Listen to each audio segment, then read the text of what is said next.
अभी एक आम इंसान की जो प्राण ऊर्जा है उसका फ्लो नीचे की तरफ है, उसका फ्लो नीचे की तरफ है। पुरुष से प्रकृति की तरफ बोलते हैं इसको। तो फ्लो उल्टा हो जाए, प्रकृति से पुरुष की तरफ, पुरुष मतलब आत्मा, इन जनरल कहने का हमारे यहाँ पर अंदाज होता है। तो आत्मा के अंदर ये जो ग्रेविटी को डिफाई करके हमारी जो ऊर्जा, देखो पीछे जो एनिमेशन चल रहा है, ग्रेविटी को डिफाई करते हुए, ग्रेविटी नीचे की तरफ खींचती है हर चीज को, लेकिन ऊर्जा जो है उसका फ्लो ऊपर की तरफ जाता है। हर इंसान का नहीं जाता, बाय डिफॉल्ट हर इंसान का नीचे की तरफ ही जाता है। इस फ्लो को रिवर्स कैसे किया जाए, सारी जो स्पिरिचुअलिटी है वो इधर है। कैसे हल्का फुल्का हुआ जाए, कौन सी चीज है जो आपको नीचे की तरफ खींचती है, कौन सी चीज है जो इस फ्लो को डाउनवर्ड खींचती है। ये है हमारी डिजायर्स, इच्छाएं। अब जिसकी जो डिजायर्स हैं, वो डिजायर्स के पीछे, डिजायर सारी रूट सैक्रल मणिपुर हृदय चक्र से जुड़ी हुई डिजायर्स हैं। ये आपके नीचे का सिस्टम है सारा। रूट चक्र से जुड़ी हुई डिजायर्स आपको हमेशा रूट की तरफ ही खींचेंगे, जड़ की तरफ, जड़ प्रकृति है उनकी। अब रूट चक्र से जुड़ी हुई डिजायर्स, पहली बात है सेफ्टी सिक्योरिटी। भाई सेफ्टी सिक्योरिटी रहनी चाहिए जीवन में, ठीक है, बिल्कुल जरूरी है, इसमें कोई डाउट नहीं है। उसके कारण ही इंसान घर बनाता है, अच्छी जॉब तलाशता है, फाइनेंशियल सिक्योरिटी उसी में आ जाती है, उसी में आ जाती है फाइनेंशियल सिक्योरिटी, उसी में आती है बॉडी की सेफ्टी। शरीर जो है वो सेफ रहे, शरीर में बीमारियां दूर हों, बीमारियों से रहित हो सके, तो हम मानते हैं कि हाँ, हमारा जो हमारी जो सेफ्टी सिक्योरिटी। तो पहली बात, रूट चक्र की उस पकड़ से बाहर आ जाएं कि अब वो चिंता नहीं रहती, अब वो पकड़ नहीं है। रूट चक्र जो जो हमेशा लगातार आपको अपने आप से बांध के रखे हुए था, मेरा क्या होगा, ये रूट चक्र की सबसे बड़ा क्वेश्चन होता है। सेफ्टी और सिक्योरिटी को लेकर, मेरा फ्यूचर सिक्योर है या नहीं है, फिनेंशियली प्रॉब्लम तो नहीं आ जाएगी, ये घर सेफ है, मेरा परिवार सेफ है, बच्चे सेफ हैं, या मेरा मेरा अपना फ्यूचर, मृत्यु में क्या होगा मेरे साथ, बीमारी तो नहीं लग जाएगी, बुढ़ापा तो ठीक रहे बीतेगा, कोई अपने साथ छोड़ तो नहीं जाएंगे। अब इन चीजों से ऊपर कौन उठता है, कौन उठता है ऊपर? जिसने रूट चक्र को ओवरकम कर लिया, रूट चक्र से जो ऊपर उठ गया, वो इस बीमारी से ऊपर उठ गया, इस सोच से ऊपर उठ गया। अब ये, इस पर हम मेहनत कर रहे हैं रूट पर। आप सोचिए कितने लोगों को ऐसा फील होता है कि अब इस तरह के ख्याल कम आने लगे हैं, सेफ्टी सिक्योरिटी को लेकर नेगेटिव ख्याल आने कम हो गए हैं, हो गए हैं।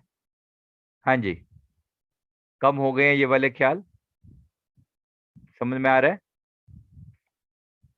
रूट चक्र ऐसे करेक्ट हो रहा है, अब ये ठीक हो रहा है।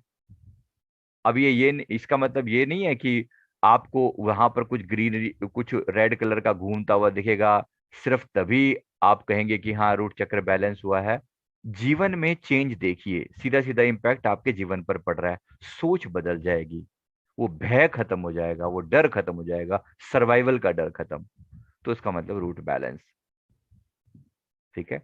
अब जीवन केवल वहां तक सीमित नहीं है, और साथ ही साथ रूट चक्र की पूरी ऊर्जा को ट्रांसफॉर्म करना। रूट चक्र पे ऊर्जा किस चीज की है? रूट चक्र की जो ऊर्जा है वो शारीरिक ऊर्जा है, फिजिकली स्ट्रेंथ, ताकत है।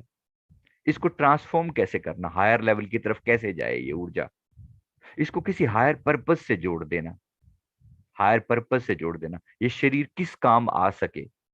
अभी तक ये हम इसके गुलाम की तरह काम कर रहे थे, मानो हम शरीर को खिलाने पिलाने, जैसे ये राजा है और हम इसे खिला रहे हैं पिला रहे हैं। ये शरीर कहता है मुझे ये चाहिए, हम कहते हैं हाँ ठीक है तुझे दे देंगे। ये जो मांगता है हम उसको वो देने के लिए तैयार रहते हैं, ठीक है। जरूरत है, जरूरत देने में कोई प्रॉब्लम नहीं है, शरीर को सेफ्टी चाहिए, सिक्योरिटी चाहिए, कपड़े चाहिए, खाना चाहिए, ठीक है। लेकिन अब खाने के अंदर पिज्जा चाहिए, ये ठीक नहीं है, ये ठीक नहीं है, गुलामी ठीक नहीं है। ये हर चीज वो मांगता है जो इसके हिसाब से कंफर्टेबल हो, ठीक है। वो आपको कंट्रोल करना है। अगर आप स्पिरिचुअलिटी में ऊंचे चढ़ रहे हैं, तो डेफिनेट बात है अगला जो कंट्रोल है वो अपनी जुबान पर, जीभ पर आएगा। अगला जो कंट्रोल, पहला शरीर पर कंट्रोल, ये शरीर जो व्यर्थ की बातों में, जो आपको परेशान करता था, जो सोच को बार बार अपनी ओर खींचता था, अब ये शरीर आपके लिए मैटर नहीं करना चाहिए। धीरे धीरे करके शरीर से ध्यान हटने लगेगा, कपड़ों से ध्यान हटने लगेगा, मैं कैसा दिखता हूँ या कैसी दिखती हूँ, इसको थोड़ा कम होने लगेगा। मैं नहीं कह रहा हूँ कि हम बिल्कुल इससे ऑफ हो जाएंगे, पर जरूरी है कि यहां से ध्यान हटना शुरू हो जाए। ध्यान किसी बड़े पर्पस की तरफ लग रहा है, बड़े पर्पस की तरफ जा रहा है। अब शरीर उतना ज्यादा सुविधाएं चाहिए। रूट चक्र मतलब सुविधाएं, सारा मतलब बिल्कुल। अब यार एसी तो होना चाहिए, ठीक है, बिल्कुल होना चाहिए, कोई इशू नहीं है, पर एसी ना हो तो हम बिल्कुल मरने जैसी हालत में हो जाए, ये नहीं चलेगा। ठीक है, समझ में आ रहा है? यानी आप सुविधाएं शरीर को दे रहे हो, लेकिन गुलाम नहीं बन रहे उसके। आम लोग गुलाम बन जाते हैं, फंस जाते हैं उसके अंदर। अब खाने पीने के साथ भी कुछ बुरा नहीं है, खाना देना है इसको, लेकिन वही देना है जो ये मांग करता है। अब इसको स्वाद देने हैं अलग अलग टाइप के, कभी खट्टा मांगता है, कभी मीठा मांगता है, कभी चरपरा मांगता है, कभी ऐसा कभी ऐसा, और सारा दिन इसी की गुलामी में लगे रहो, ये नहीं अलाउड। यहां देखिए, ये आप गुलाम, आप शरीर के गुलाम हैं या शरीर के मालिक हैं, ये डिपेंड करेगा कि आपने रूट चक्र को कंट्रोल कर लिया अथवा नहीं। इसी रूट और सैक्रल दोनों आपस में बहुत कनेक्टेड हैं। माफ करना, कुछ गलत मत समझना। जो स्वाद है, स्वाद और सेक्सुअलिटी का बहुत गहरा संबंध है। बी केयरफुल, बात को समझ लेना, थोड़े में ज्यादा समझ लेना, बस इतना ही। बहुत गहरा संबंध है इन दोनों बातों का। कभी कभी वो जो डिजायर्स है ना, वो स्वाद के रूप में उभरने लगती हैं, स्वाद चाहिए, आई नीड टेस्ट, और वो डिजायर्स को कन्वर्ट हो जाती हैं वो इसमें। तो वो अलग अलग तरह के स्वाद, तरह तरह के चूस के खा रहे हैं, अचार चाहिए, पापड़ चाहिए, रायता चाहिए, फलाना चाहिए, पिज्जा चाहिए, ये खाना है, वो खाना है, गोलगप्पे खाने हैं, पानी पूरी खानी है, ये खाना है, वो। ये क्या हो रहा है? ये सब वही ये और ये मिले हुए हैं, माफ करना, गलत मत समझना, दोनों एक कनेक्टेड हैं, दोनों का कंट्रोल एक ही है। सक्रल चक्र, स्वादिष्टान चक्र। इसको सुविधाएं चाहिए, इसको लोगों से मतलब कोई फीलिंग करवाए, इसको वो सब एहसास चाहिए। तो अब यही चीज, इसका पॉजिटिव पार्ट क्या है? पॉजिटिव पार्ट है, सैक्रल चक्र का पॉजिटिव पार्ट है कि आप इन सारी डिजायर्स को, इस काम ऊर्जा को राम ऊर्जा में कन्वर्ट कर दें। ऊर्जा वही है, याद रखिएगा, ये ऊर्जा में कोई फर्क नहीं है।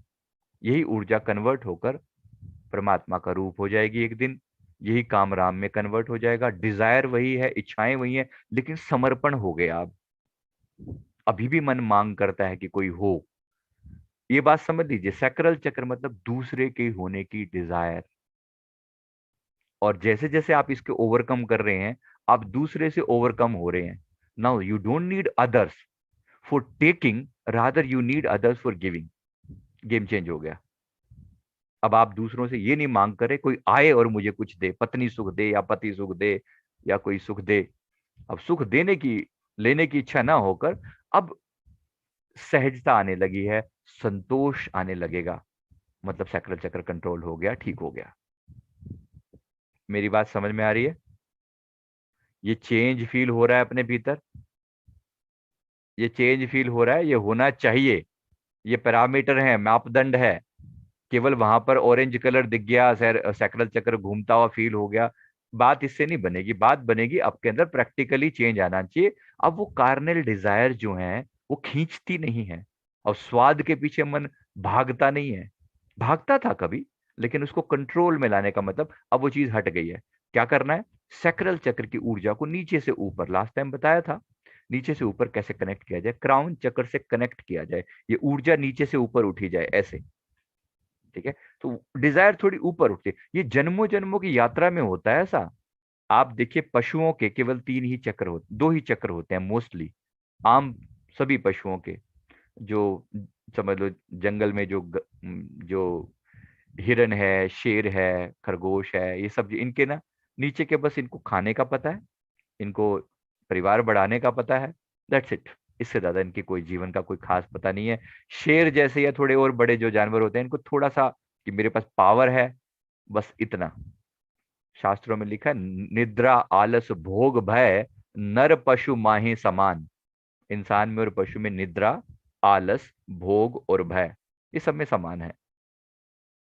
निर्ण ज्ञान निज अधिकता, ज्ञान बिना पशु जान। अगर ज्ञान अगर इंसान में है तो वो इंसान है, वरना वो पशु तुल्य है। अब देखिए, क्या आज भी हम पशुपने से ऊपर उठ चुके हैं? तो रूट और सैकड़ल से ऊपर उठे मतलब पशुपन पने से ऊपर उठे। अब इसके बाद मणिपुर चक्र आता है। मणिपुर चक्र कॉन्फिडेंस, विल पावर का चक्र है। तो थोड़ा सा ऊपर उठे, अब कॉन्फिडेंस चाहिए, विल पावर चाहिए। अब मेरे लोग मेरे चाहने वाले हों, डिजायर करने वाले, मेरा साम्राज्य हो, चाहे छोटा सही लेकिन हो, चाहने वाले हों। डिजायर थोड़ी बड़ी हो गई, अब वो रूट में केवल अपने आप को खाने पीने के पीछे पागल नहीं है, अब वो थोड़े बड़े लेवल पर सोचता है। अब ये भी आपके लिए बंधन ना बन जाए, बंधन ना बन जाए। हाय मेरे को मान सम्मान नहीं मिला, दुनिया ने मान सम्मान नहीं दिया।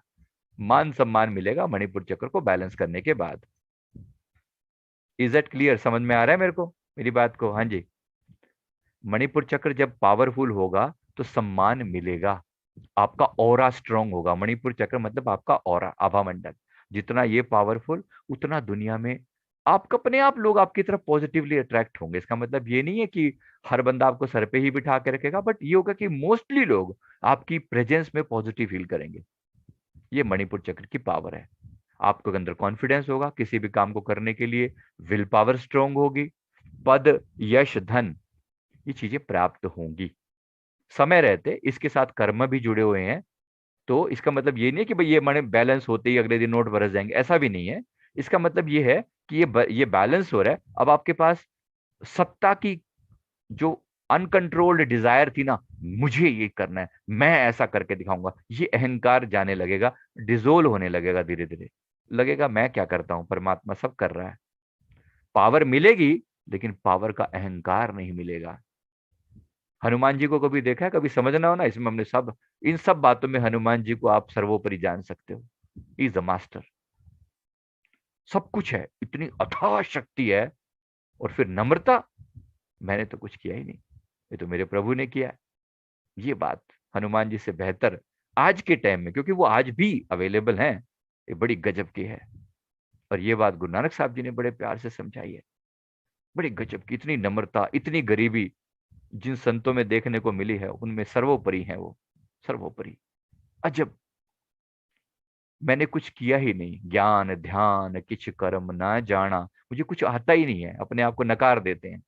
सार ना जाना तेरी प्रभु, मुझे तो कुछ भी नहीं पता, मैं तो जानता ही नहीं कि तू कितना विराट है। और यहाँ थोड़ा सा अभी मिल जाए ना तो अहंकार से फूले फूले फिरते हैं।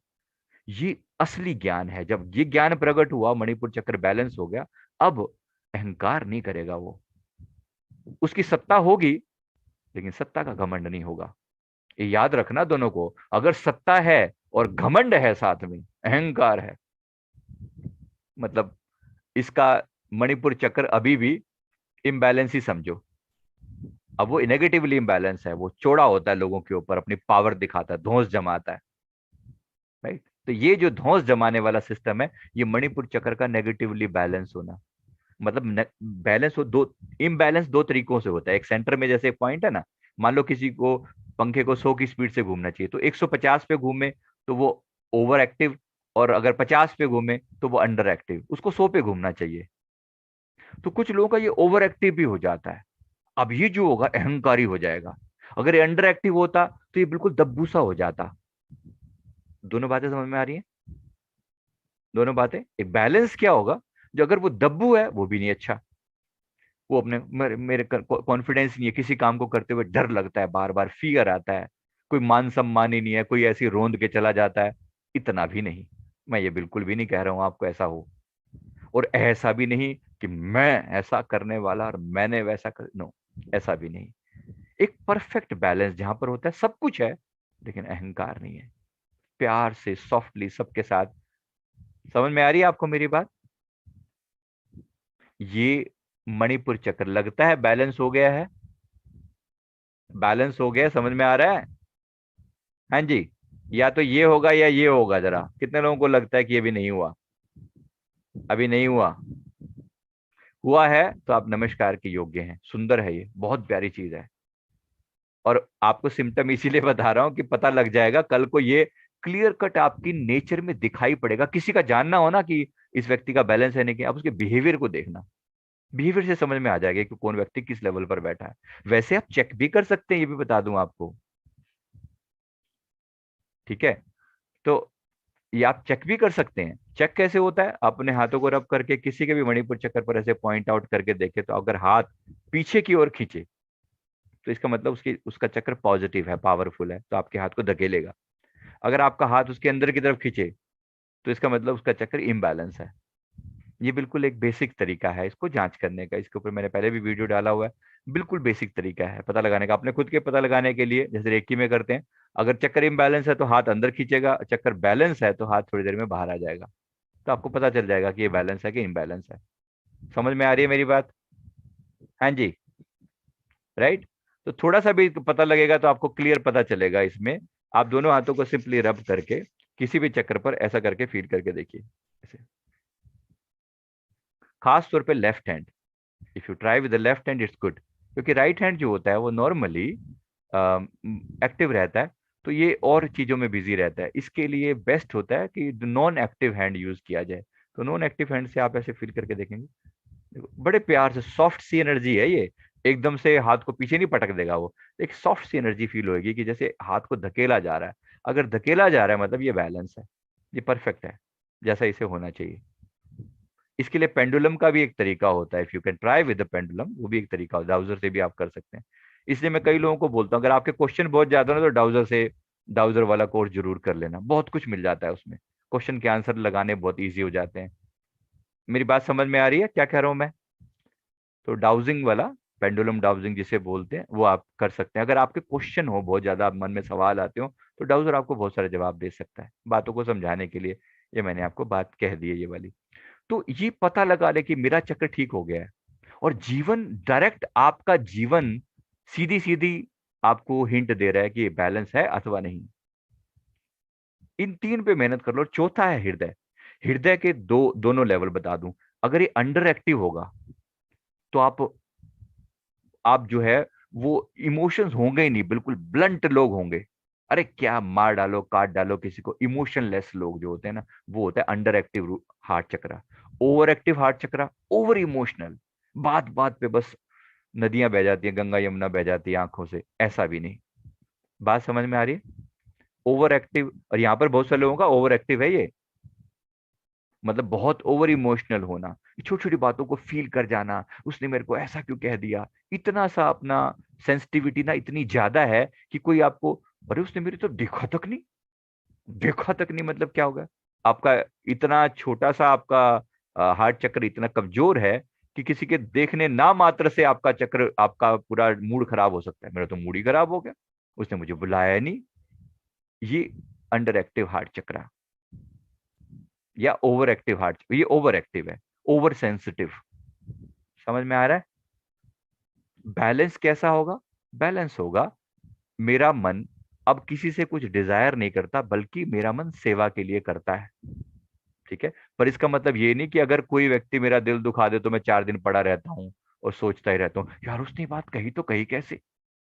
वो अपने बारे में सेंसिटिव होकर सोचता ही रहता है, और यहाँ पर बहुत से लोग ओवर सेंसिटिव हैं। ओवर सेंसिटिव नहीं होना, सेंसिटिव होना अच्छा है। उन लोगों से तो बहुत अच्छा है जिन बिल्कुल पत्थर दिल हैं, जो जिनका हार्ट चक्र है ही नहीं, ऐसे लगता है कि वो बेच के खा चुके हैं। ये एक ओवरऑल नेचर, ये डिफरेंट होती है वो चीज। समझ में आ रहा है? जो क्रूर लोग होते हैं, तानाशाही टाइप के लोग हैं, जैसे दिल है ही नहीं उनके पास, तो वो हो गया ओवर अंडर एक्टिव। एक हो गया ओवर एक्टिव, ओवर सेंसिटिव। दोनों ही गलत हैं। बैलेंस कैसा होगा? बैलेंस दोनों के बिल्कुल सेंटर में होगा, जो छोटी छोटी बातों से प्रभावित भी नहीं होगा, पर एट द सेम टाइम एक decent level of decency maintain करेगा, प्रेम भी करेगा सबके साथ, लेकिन एक्सपेक्टेशन भी मत करेगा। इसको समझने में, इस बैलेंस बनाने में जन्म बीत जाते हैं। वो ये मत समझ लेना कि मैंने अभी बोल दिया और 2 मिनट में ऐसे हो जाएगा। इस चीज को समझने में जन्म बीत जाते हैं, और हम में से अधिकतर लोग हार्ट चक्रा वाले लोग हैं, तो ऐसे लोगों को और भी ज्यादा दिक्कत होती है। तो इसलिए मैं आपको विशेष रूप से हार्ट के बारे में बोल रहा हूँ। तो हार्ट को थोड़ा सा ठीक रखना। ठीक है। थ्रोट एंड अबव ये वाला मामला ना ठीक ठाक है सबका, इतना बुरा नहीं है। थ्रोट में ज्यादा गड़बड़ नहीं। थ्रोट में गड़बड़ केवल तब होती है, उनकी होती है जिन्होंने झूठ बोलते हैं, जो ज्यादा, जो बहुत ज्यादा असत्य का सहारा लेते हैं, कैजुअली झूठ बोल देते हैं। Please don't do that. 3 लोग हैं यहाँ पर, मैं ज्यादा कहूंगा नहीं, पिन पॉइंट नहीं कर सकता, अपने आप देख लेना, मेरी बात को समझ लेना, इशारा काफी होता है बड़ों को। जिनको प्रॉब्लम है, प्रॉब्लम को ठीक करने का तरीका क्या है? जीवन में झूठ से बिल्कुल अवॉइड करना। कैजुअल झूठ कभी नहीं बोलना। ठीक है, अगर बोलना पड़े तो माफी मांग के कि प्रभु इस जगह पर मुझे गलती से ये बात कहनी पड़ रही है। कभी कभी दूसरे के कल्याण हेतु भी कुछ कहना पड़ जाता है। मैं नहीं कह रहा हूं कि मैं कोई सत्यवादी हरिश्चंद्र हूं, ऐसा नहीं कह रहा हूं, और मैं आपको भी ऐसा करने के लिए नहीं कह रहा हूं, लेकिन कहीं ना कहीं बैलेंस जरूरी होता है। तो इसका ख्याल रखना। जब आपके झूठ से किसी का दुख पहुंचने लगे, किसी को नुकसान होने लगे, तो डेफिनेटली वो झूठ जो है वो आपका थ्रोट चक्र को इम्बैलेंस कर देगा। ये ज्ञान हमेशा दूसरों के कल्याण हेतु होना चाहिए, तो इसका उपयोग करना दूसरों के कल्याण हेतु, तो ये चक्र आपका कभी गड़बड़ नहीं करेगा। गड़बड़ तब करता है कोई भी चक्र जब आपने उसका मिसयूज किया। Is that clear? मेरी बात समझ में आ रही है? तो ये आपको मैंने ओवरऑल इन चक्रों के का बेस बताया। इससे आप शुरू कर लें, अपनी पहचान बना के रखें, डेली बेस पर चेक करके देखें आज मुझे क्या लगता है, मेरे चक्रों की कंडीशन क्या है। और ये डेली बेस पे इंप्रूवमेंट हो रही है। आप धीरे धीरे धीरे धीरे देखिए कितना परिवर्तन आ रहा है। राइट, वन फाइन डे आप उठेंगे और एकदम आत्मज्ञान को उपलब्ध हो चुके होंगे, वो एक एक काल्पनिक बात है। हो रहा है, हम धीरे धीरे बुद्ध होते चले जा रहे हैं। और जो बुद्ध नहीं है वो बुद्धू तो हो ही रहे हैं बाय डिफॉल्ट। राइट, तो बुद्ध बनना है, बुद्धू नहीं बनना। तो धीरे धीरे बुद्धत्व उपलब्ध हो रहा है। चलो, 1% सही। पूरे साल भर में भी 1% अगर बुद्धत्व बढ़ गया ना, साल भर में भी, कोई कोई छोटी बात नहीं है, बहुत बड़ी बात है। कोई बहुत बड़ी बात नहीं, 100 सालों में भी पूरा हो गया बुद्धत्व की यात्रा। बहुत बहुत बहुत फास्ट ट्रैक पर चले आप। 100 सालों में भी होता क्या है, लोग थोड़ी तरक्की करते हैं फिर गिर जाते हैं, फिर कोई ऐसी हरकत हो जाती है, फिर डाउनफॉल में आ जाते हैं। पिछले जन्मों की अगर आप अपनी यात्रा देखो ना, अधिकतर लोगों के साथ ऐसा हुआ है कि बहुत ऊंचाइयां हासिल करके फिर कोई ऐसी गलती कर दी, धड़ाम नीचे। बात समझ में नहीं आई? अनेक संतों को आपने गिरते हुए देखा है इस जीवन में। मेरे उदाहरण समझ रहे हो मैं क्या कह रहा हूँ?